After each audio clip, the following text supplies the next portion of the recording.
So kidney injury molecule 1, or KIM-1, is a transmembrane glycoprotein that is overexpressed in renal cell carcinoma. It has a cleavable ectodomain that is shed into the circulation, allowing it to be detected into the plasma.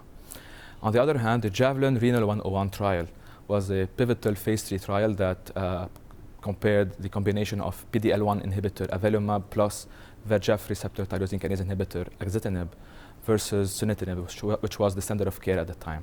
From the Javelin Renal 101 trial, we had plasma from 612 patients at baseline and at follow-up. We measured plasma KIM-1 from these samples, and we associated the levels of KIM-1 and their change from baseline to follow-up with clinical outcomes, as well as with genomic and transcriptomic data.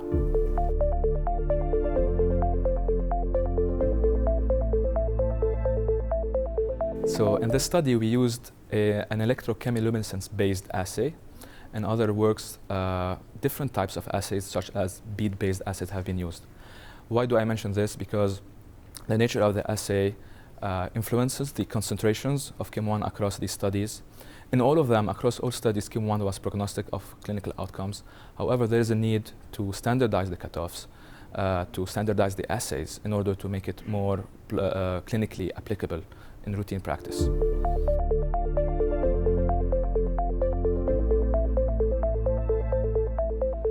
So in this study, we found correlations between the level of KIM-1 and tumor burden, as well as with specific genomic and transcriptomic data. For instance, we found that higher levels of KIM-1 were found in BAP1 mutated RCC, and this was significant even after adjustment for tumor burden.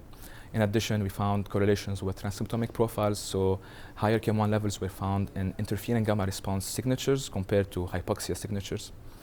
And most importantly, the levels of KIM-1 were prognostic, so higher levels of KIM-1 at baseline were associated with shorter progression-free survival and shorter overall survival. And that was the case in both treatment arms.